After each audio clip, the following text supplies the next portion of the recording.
Okay, here we go. Creating a no-code AI chatbot powered by OpenAI using GPT-4 in Bubble.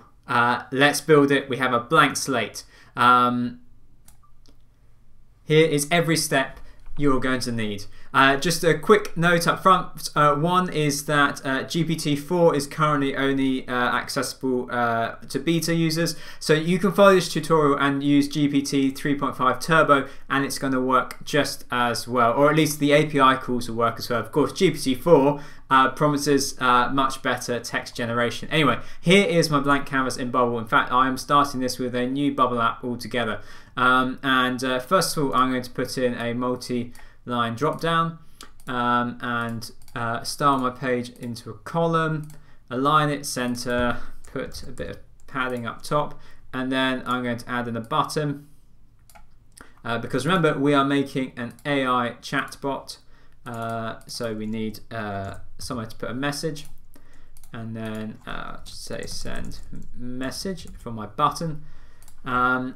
Right, let's dive right in to where no code meets low code using the API documentation in OpenAI. So we have to interpret this into the Bubble API connector. So I go to Add Plugins, API connector. There we go. And this isn't just restricted to OpenAI. In fact, check out, subscribe to our YouTube channel. We're releasing videos, multiple videos each week, and you'll see how to do all sorts of things from web scraping through to speech to text. It all starts here with the Bubble API connector. So we'll call this send. No, in fact, the title is OpenAI. That's the API's name. We're going to authenticate with a private key in the header. How do I know that? Because in the header, H for header, we have authorization bearer and then our API key. There is another header field here that's required. So I'm going to add it into shared header, content type, application JSON. Okay, and then I start building up my actual API call. So this is where I write send message. And I'm going to change it to an action because I want this to be an action I can take during a workflow. Because I'm sending data, I'm going to go change it to post. I'm then going to copy everything that is in the data field of the API call and paste it into there. So here we go. You can see there are a number of different models, if I open up that, will I see it? There we go. So these are different models that you can use currently as of the time recording towards the end of March 2023. We're going to be using GPT-4 because I've got beta access to it. If you don't have beta access, your next best bet is to use this one, GPT 3.5 Turbo.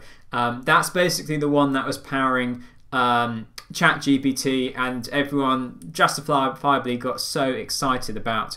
But for now we're going to be using GPT-4, so I'm going to change that to 4. We need to know where we're sending our call to, which is this endpoint here. And we need our API key. So I know that the key value starts with the word bearer, and then I go into my OpenAI account and I create a new key.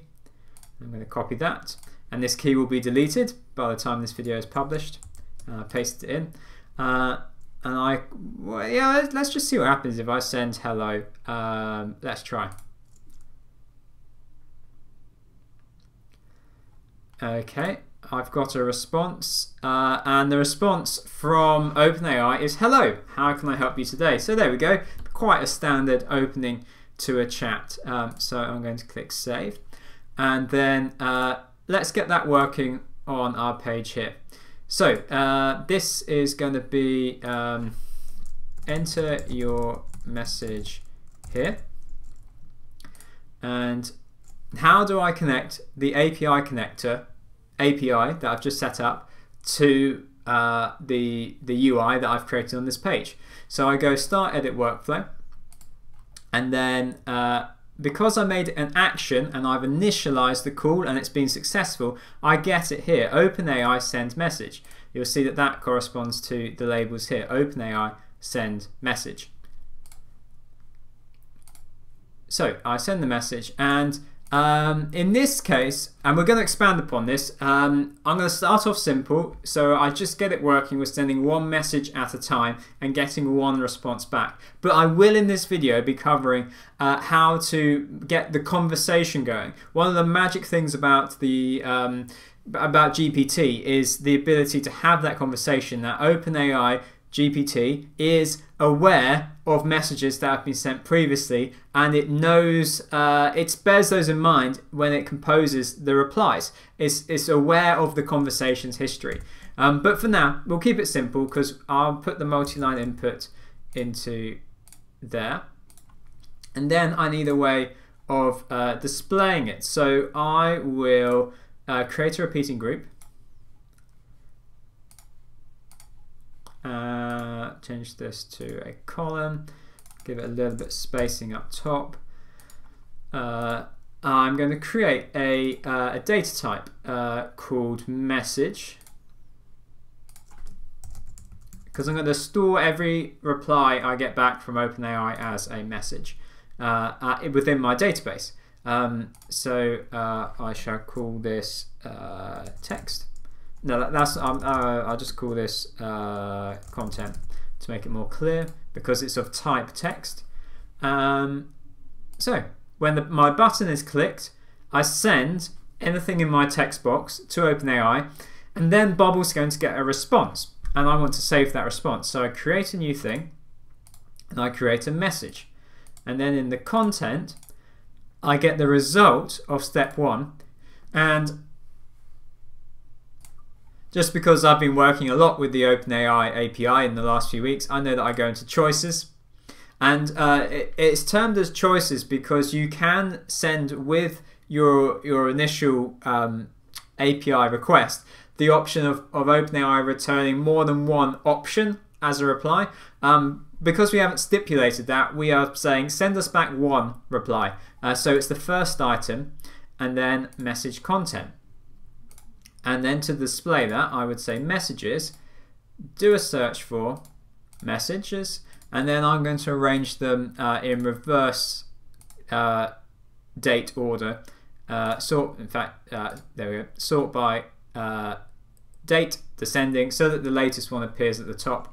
I'm going to get rid of the row limit, add in a text box. Text box is messages content. Make this width 100%.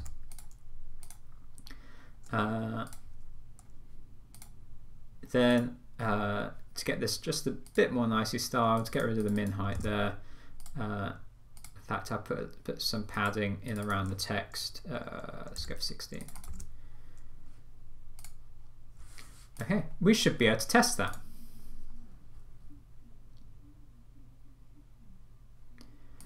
So I should ask a question. I'm going to ask, what is the capital city of the UK? So that's where we're based. Send message. Okay, I get an error. Right, I do like to keep these videos raw. So what have I done wrong here? So let's go back into the API connector, and I've not put my message in. Right, so I need to make this, can't believe I missed this. I need to make this basically dynamic input or dynamic values as Bubble terms it here. So I will call this message content, and right, I untick private because I want to be able to access that in my workflow. And I'm going to go back to my workflow, and apologies if you've been following along, that was an oversight for me. I put my multi-line input into here. So you'll see now that rather than displaying the whole of the data or the body of the call, it is now just giving me space to replace this content, this part of the message. Let's try that. What is the capital city of the UK? Let's try that again.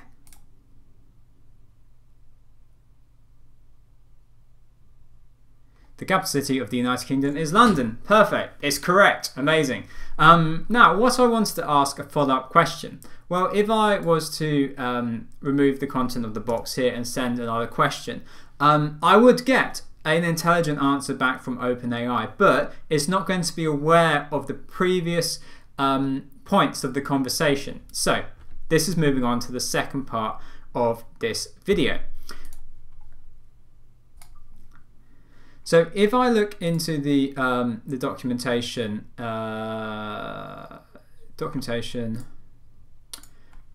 for chat, you can see here that the conversation needs to be sent to OpenAI. Basically, the history of the conversation needs to be sent each time. So your messages part here will begin to look like this part here.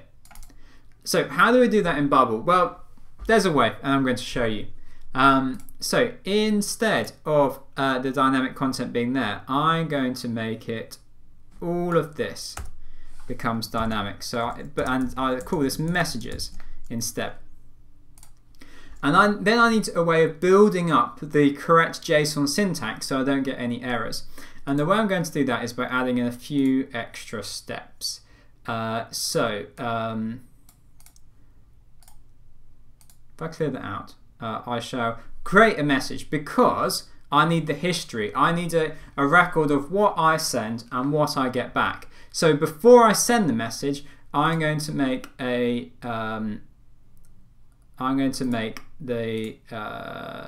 message here. So in fact, this is the multi-line inputs value.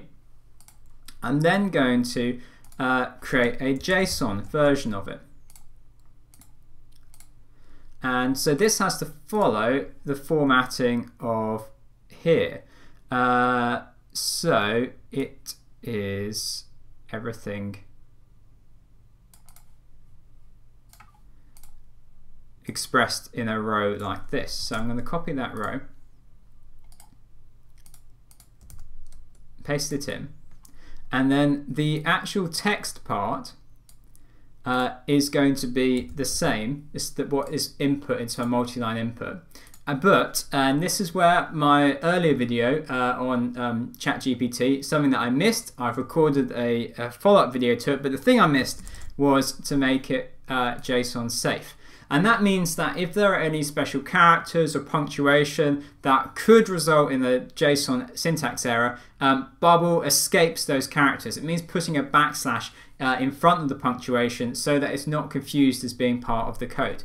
And something that is easy to overlook is that Bubble also puts speech marks around it automatically for you. So I'm going to remove the speech marks, otherwise my content there is double speech marked.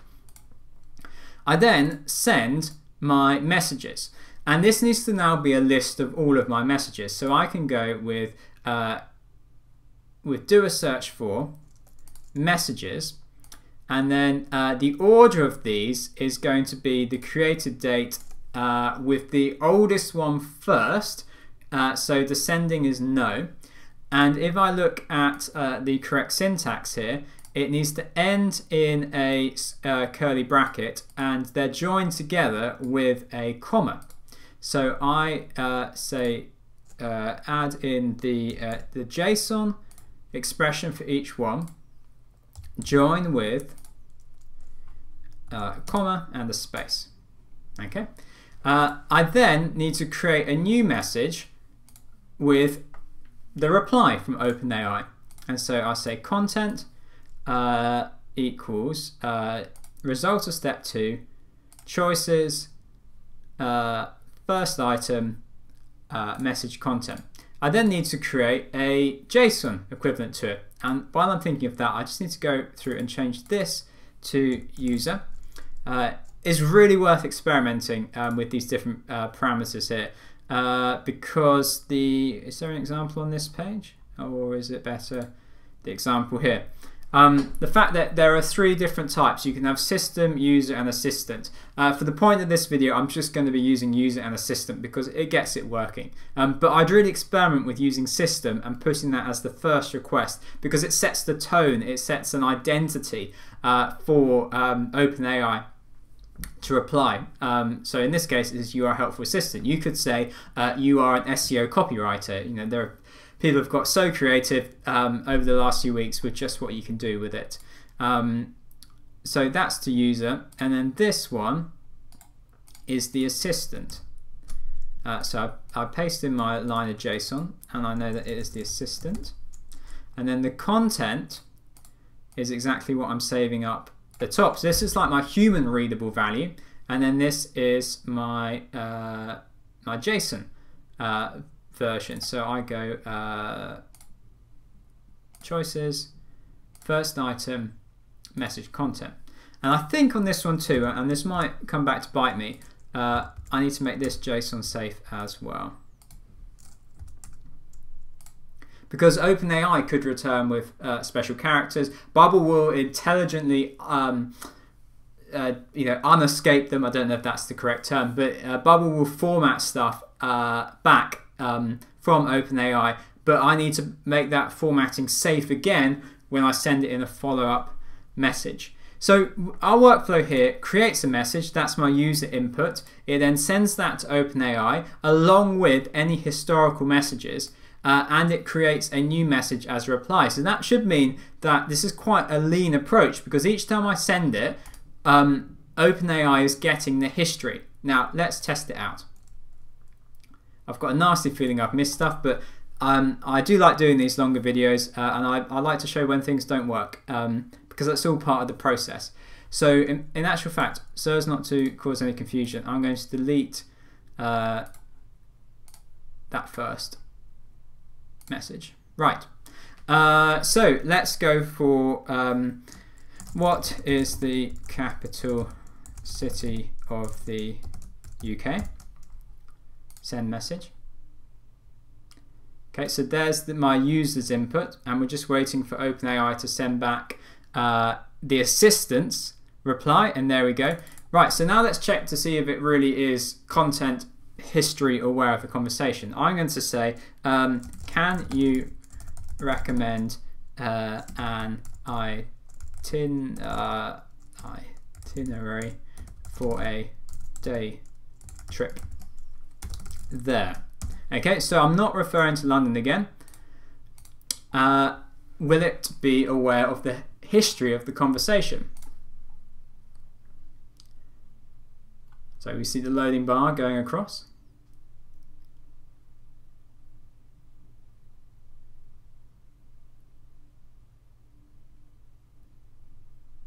It's taking its time. Hopefully we're not going to get an error.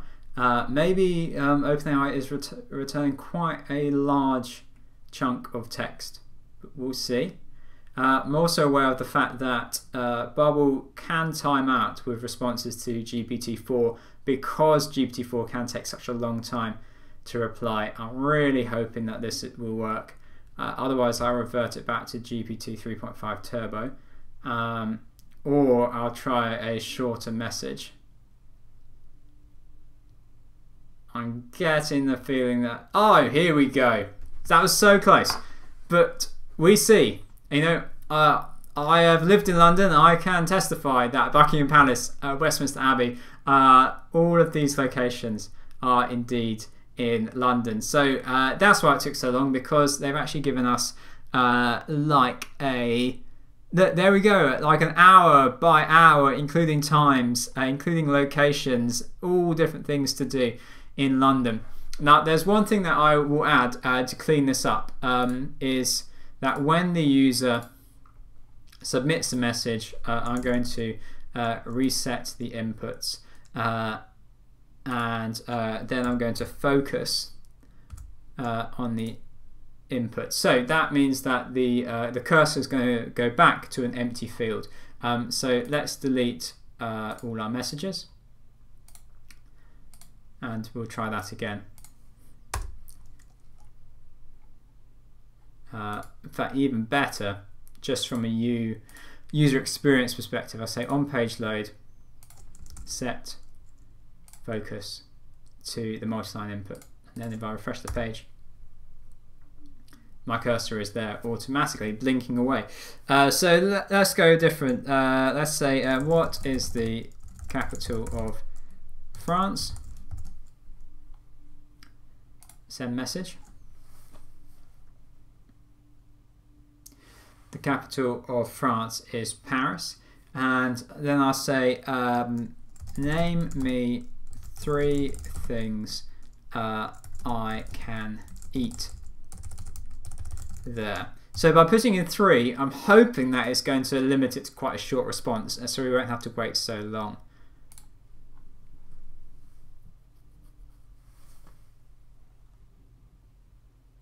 There we go. Croissants, escargot, and creme brulee. The only thing that I would change on that is that I would remove this part up to here. That's going to work. So yeah, my new message, that saves the inputs value. I then clear the input. Everything that goes to OpenAI, nothing is coming from the input, so it doesn't matter that I've cleared it there. It's all coming from my database of search messages. I create a new message of the response, and I reset the input to the focus to my input. So there you have it. I'm hoping that this is going to cover some of the questions that I've had on earlier videos to do with OpenAI, because I've shown you here the whole process needed, and I've shown you some rather impressive things you can do with GPT-4. Remember, if you've not got access to GPT-4, you can be putting in where is it here? GPT 3.5 Turbo. Your call is going to work just as well doing that until you can get access. Please do subscribe to this channel. We're so pleased with how well everything's going on YouTube. We're putting up multiple videos each week. If you have any requests for videos or any comments, you know where to put them in the comment section on YouTube. We read every single one of them, and when you suggest a video, more often than not, we add it to our list. So there you have it. That is what I hope to be a very comprehensive take on building a chatbot using Bubble, using OpenAI, and using GPT-4.